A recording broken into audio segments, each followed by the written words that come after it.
Tudo que você toca hoje não existia da forma que existe agora há 10 anos. O corpo que carrega seus pensamentos substituiu a maioria de suas células.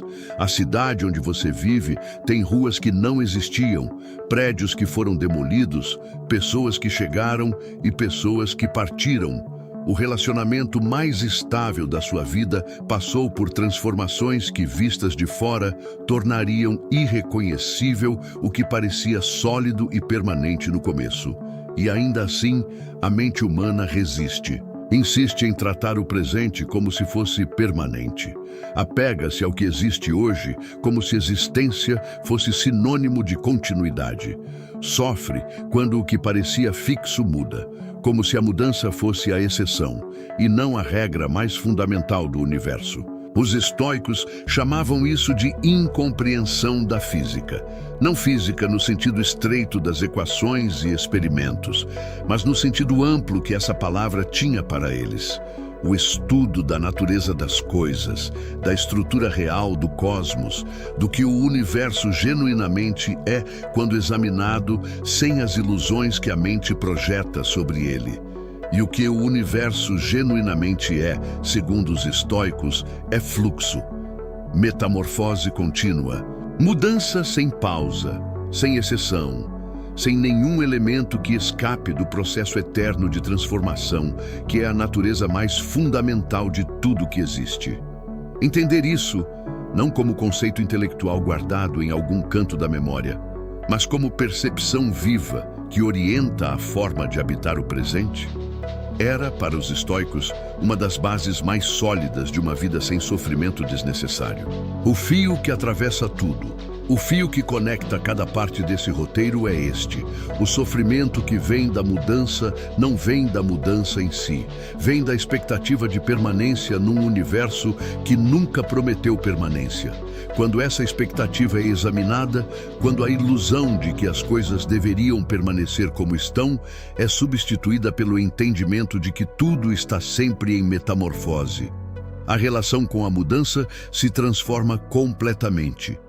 Não porque a mudança deixa de doer quando dói, mas porque a camada adicional de resistência ao inevitável, a revolta de que algo mudou quando não deveria ter mudado, se dissolve diante de uma compreensão mais precisa de como o universo funciona. Esse fio vai percorrer a física estoica do cosmos, o que Heráclito ensinou e os estoicos absorveram, como Marco Aurélio usou essa compreensão no cotidiano de um imperador. E o que tudo isso significa para as mudanças que qualquer pessoa está atravessando agora ou vai atravessar em breve. Se isso ressoa, se há em sua vida alguma mudança que você está resistindo, alguma transformação que parece ameaça em vez de processo natural, continue. Esse roteiro foi construído para esse encontro. Heráclito e o rio que nunca é o mesmo. Para entender a física estoica da mudança, é preciso recuar um passo antes do estoicismo. Até o filósofo que os estoicos mais frequentemente citavam quando falavam sobre a natureza do cosmos, Heráclito de Éfeso. Heráclito viveu aproximadamente 2 séculos antes de Zenão fundar o estoicismo. Era conhecido na antiguidade como o obscuro, não porque fosse difícil de ler por falta de talento, mas porque suas ideias eram densas demais para serem absorvidas numa leitura superficial. Ele escrevia em aforismos que exigiam meditação, não apenas compreensão. O mais famoso desses aforismos é também o mais mal compreendido. Não se pode entrar no mesmo rio 2 vezes. A interpretação popular trata isso como poesia melancólica sobre o tempo que passa. Mas Heráclito estava fazendo uma afirmação física precisa e filosófica ao mesmo tempo sobre a natureza da realidade. O rio parece o mesmo porque tem o mesmo nome, ocupa aproximadamente o mesmo espaço, tem a mesma aparência geral para quem o observa de longe. Mas a água que o constitui está em movimento constante. A água que você tocou hoje já seguiu para o mar. E a água que você vai tocar amanhã desceu de montanhas que você nunca viu. O rio é um padrão em movimento, não uma substância fixa. E o que é verdade para o rio é verdade para tudo. O corpo humano é um padrão em movimento, células se renovando, moléculas sendo substituídas, processos biológicos que nunca param. A cidade é um padrão em movimento, construindo e demolindo, recebendo e perdendo, transformando-se de formas que a tornam irreconhecível em escala de décadas. O relacionamento é um padrão em movimento. As pessoas que o constituem mudando, os contextos que o rodeiam se transformando, a própria dinâmica evoluindo independentemente de qualquer intenção. Heráclito via o Logos, a razão ordenadora do cosmos, exatamente nesse fluxo. Não apesar da mudança, mas através dela. A mudança não era desordem, era a ordem mais profunda do universo. Os estoicos absorveram isso com uma profundidade que transformou não apenas sua física, mas sua ética. Porque se a mudança é a natureza mais fundamental do real, então resistir à mudança não é prudência, é resistência à própria natureza das coisas. E resistir à natureza das coisas é, por definição, a fonte mais garantida de sofrimento desnecessário. A física estoica. O cosmos como organismo vivo. Os estoicos desenvolveram uma cosmologia que era radicalmente diferente das que vieram antes e das que viriam depois, e que tinha implicações diretas para a forma de viver.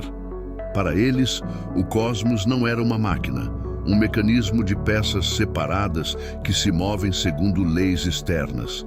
Era um organismo vivo, uma totalidade integrada, animada pelo pneuma, o sopro vital que permeava tudo, do mais denso ao mais sutil, do mineral ao humano.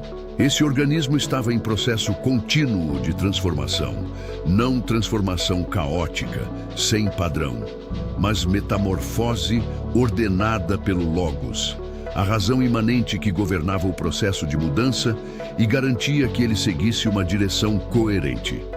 Crisipo desenvolveu isso com uma precisão filosófica que impressionou mesmo os adversários do estoicismo. O cosmos, para ele, passava por ciclos, períodos de expansão e contração, de diferenciação e reintegração, de complexidade crescente e dissolução renovadora. Cada ciclo era completo em si mesmo. Cada transformação era necessária para o que vinha depois.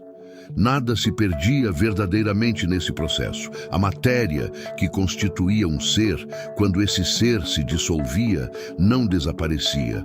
Se reintegrava ao fluxo do cosmos e contribuía para novas formas. A morte não era fim, era metamorfose. A dissolução não era perda, era retorno ao processo maior que havia originado a forma dissolvida. Essa cosmologia não era consolação barata. Era uma tentativa séria de entender a estrutura real do universo e de derivar, a partir dessa estrutura, a forma de vida mais consistente com o que o universo realmente era. E a forma de vida mais consistente com um universo em fluxo constante não era a que buscava permanência. Era a que aprendia a habitar o movimento, a encontrar estabilidade não no que permanece, mas na relação com o que se transforma. Marco Aurélio e a metamorfose como meditação. De todos os estoicos, Marco Aurélio foi talvez o que mais internalizou a física da mudança como prática cotidiana de meditação. E as meditações estão repletas de passagens que revelam isso. Ele retornava repetidamente a um exercício específico: contemplar a transitoriedade de tudo que parecia permanente e importante. Imperadores que haviam governado com poder absoluto e cujos nomes a maioria das pessoas já havia esquecido. Civilizações que pareciam eternas e que não existiam mais. Ideias que pareciam verdades definitivas e que haviam sido substituídas por outras. Pessoas que pareciam indispensáveis e que o tempo havia dissolvido na memória coletiva. Esse exercício não era morbidez, era calibração. Quando você contempla com regularidade a transitoriedade das coisas que parecem permanentes, as coisas que parecem urgentes começam a ser vistas em proporção mais honesta. O problema que parece imenso hoje é colocado numa escala que revela seu tamanho real. A conquista que parece definitiva é lembrada de sua natureza provisória. A perda que parece irreparável é colocada no contexto de um processo de transformação que não termina com ela. Marco Aurélio não fazia isso para se tornar indiferente às coisas. Fazia para não ser distorcido por elas. Para não deixar que a ilusão de permanência inflasse o significado de eventos transitórios além do que mereciam, nem que a ameaça de mudança produzisse resistência desnecessária ao que era simplesmente o cosmos fazendo o que sempre fez. Há uma passagem específica nas Meditações que sintetiza isso com uma brevidade que não diminui a profundidade. Pensa nos que existiram antes de ti, pensa nos que existirão depois, pensa nos povos de outras terras e percebe que tudo se dissolve e transforma, que o cosmos sempre foi assim e sempre será. Não como argumento contra o engajamento com a vida, como fundamento para um engajamento mais honesto, com o que é, como é, enquanto é. A ilusão da estabilidade e seu custo. Existe um mecanismo psicológico que os estoicos identificariam com clareza e que a psicologia contemporânea documenta extensivamente. A tendência humana de tratar o estado atual como o estado normal e qualquer mudança como desvio que precisa ser corrigido ou lamentado. Os psicólogos chamam isso de viés do status quo. A preferência automática pelo que existe sobre o que poderia existir, mesmo quando o que existe não é particularmente bom. A resistência à mudança, mesmo quando a mudança seria benéfica, simplesmente porque o familiar, por mais imperfeito que seja, parece mais seguro do que o desconhecido. Os estoicos chamariam de compreensão equivocada da natureza. A confusão entre o que é familiar e o que é permanente, entre o que parece estável e o que realmente é estável. O custo dessa ilusão é real e específico. Quando tratamos o estado atual como permanente, investimos energia enorme em mantê-lo. Energia que poderia estar sendo usada para navegar a transformação que vai acontecer independentemente do investimento em resistência. Quando a mudança chega, e sempre chega, a resistência não apenas falhou em impedi-la. Consumiu recursos que seriam necessários para atravessá-la com mais eficiência. Há também um custo mais sutil. A ilusão de permanência impede a apreciação plena do que existe agora. A pessoa que trata o presente como se fosse durar para sempre frequentemente, não o aprecia com a profundidade que merece. Porque a apreciação plena de algo inclui a consciência de sua transitoriedade. O pôr do sol é belo em parte porque vai terminar. O momento com alguém que amamos tem peso em parte porque não vai durar indefinidamente. A consciência da impermanência não diminui o valor do presente. Amplifica-o, tornando-o mais presente, mais real, mais digno de atenção plena, precisamente porque é finito. Mudança como perda e mudança como abertura. Há uma assimetria curiosa na forma como a maioria das pessoas percebe a mudança. As perdas que ela traz são sentidas com muito mais intensidade do que as possibilidades que ela abre. Os psicólogos chamam isso de aversão à perda. A tendência de sentir a dor de perder algo como mais intensa do que o prazer de ganhar algo equivalente. É um padrão evolutivamente compreensível e filosoficamente problemático, porque a mudança quase sempre tem os dois lados simultaneamente.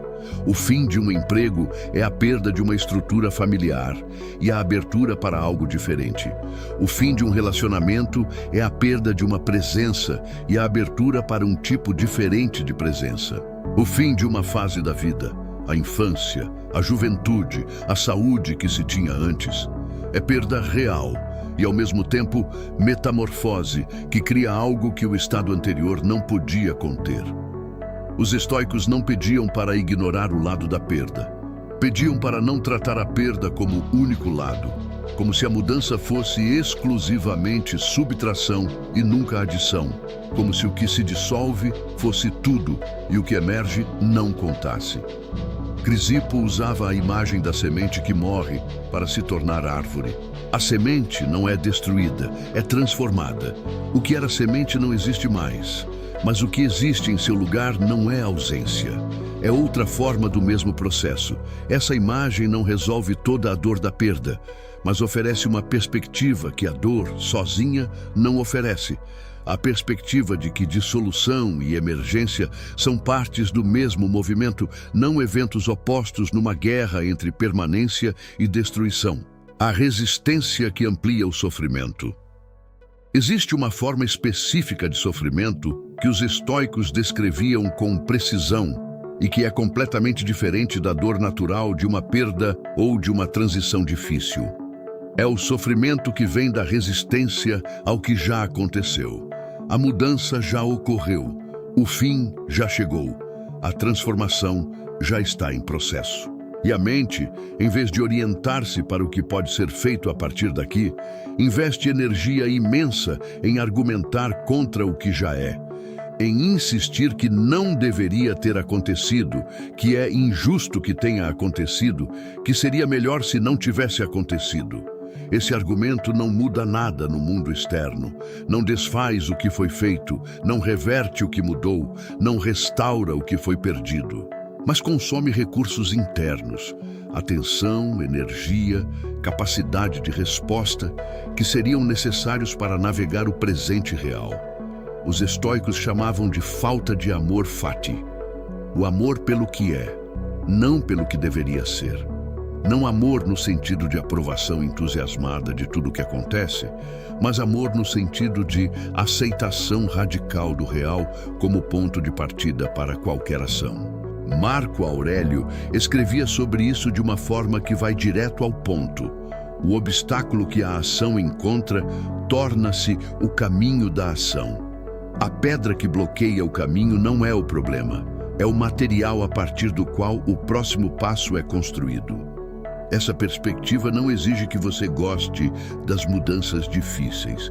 Exige apenas que você pare de gastar energia argumentando contra a realidade do que já aconteceu e redirecione essa energia para o que ainda está em sua capacidade de influenciar. O paradoxo da identidade em fluxo. Há uma questão que emerge naturalmente da física estoica da mudança e que é uma das mais vertiginosas que a filosofia pode oferecer. Se tudo está em fluxo constante, incluindo a pessoa que você é, o que permanece? Essa questão não é abstrata. Tem consequências práticas muito concretas para como se entende a identidade, a continuidade pessoal e o sentido de quem se é ao longo do tempo. Os estoicos tinham uma resposta que era ao mesmo tempo filosófica e prática. O que permanece não é a substância, que está em transformação constante. É o padrão, é a disposição racional, o hegemonikon, o centro diretor da alma, que mantém coerência ao longo das transformações do corpo, das circunstâncias, das experiências acumuladas. Você não é o mesmo corpo que tinha há 20 anos. Mas há algo que reconhece continuidade entre o que era então e o que é agora. Não porque o substrato material seja o mesmo, mas porque o padrão racional que organiza a experiência mantém uma coerência ao longo do tempo. Essa identidade como padrão em vez de substância é paradoxalmente mais estável do que a identidade como substância, porque a substância muda inevitavelmente. Mas o padrão, a disposição de caráter, os valores cultivados, a forma de se relacionar com o que acontece, pode ser desenvolvido, aprofundado, fortalecido ao longo das transformações, em vez de ameaçado por elas. A pergunta não é como preservar o que sou diante das mudanças que vêm. Essa pergunta pressupõe uma substância a ser preservada que não existe da forma que imagina. A pergunta estoica é: Como o padrão que sou pode atravessar as transformações que vêm com mais integridade, mais clareza, mais alinhamento com os valores que definem quem quero ser? Essa pergunta tem respostas práticas e abre o caminho para uma relação com a mudança que não é de resistência, mas de participação consciente no processo que o cosmos sempre foi.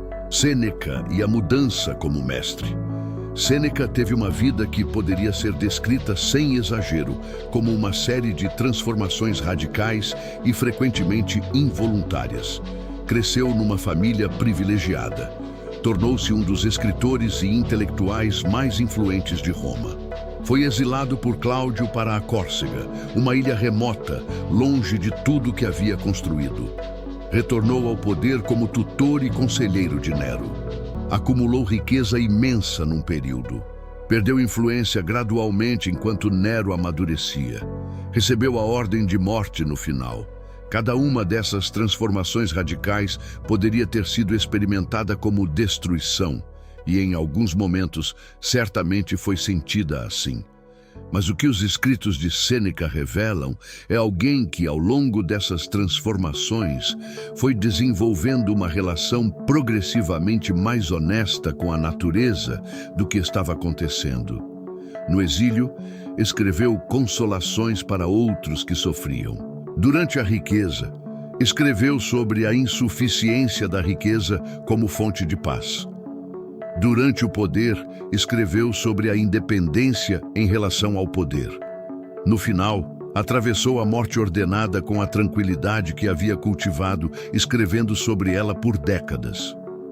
Não é romantizar o sofrimento. É observar que alguém que havia compreendido a física da mudança, que havia internalizado que nada do que possuía era permanente, incluindo a vida, estava em posição diferente para atravessar cada transformação do que estaria se houvesse tratado cada estado como permanente e cada mudança como exceção injusta. A mudança que você não esperava sempre vai chegar. A questão não é se vai chegar. É se a filosofia que você cultivou vai te dar recursos para atravessá-la de pé. A prática da impermanência cotidiana. Toda a física estoica da mudança seria filosofia de gabinete se não chegasse ao nível de hábitos concretos que transformam a forma de habitar o dia a dia.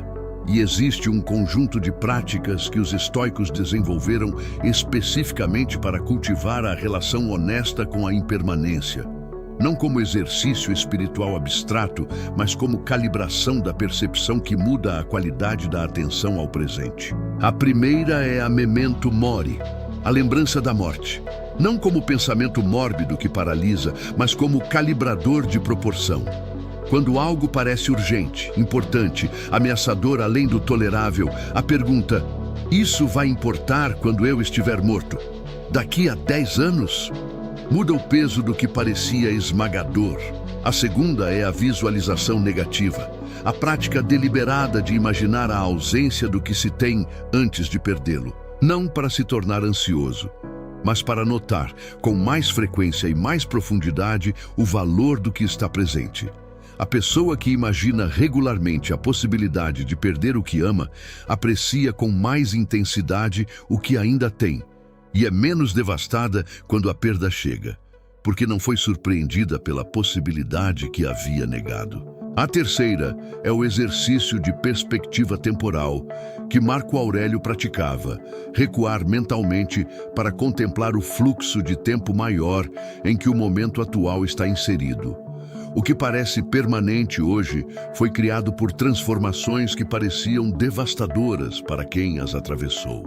O que parece devastador hoje vai contribuir para configurações que quem vem depois vai tratar como permanentes. Nesse fluxo, cada momento é ao mesmo tempo parte de algo muito maior do que parece e completamente presente na sua especificidade única.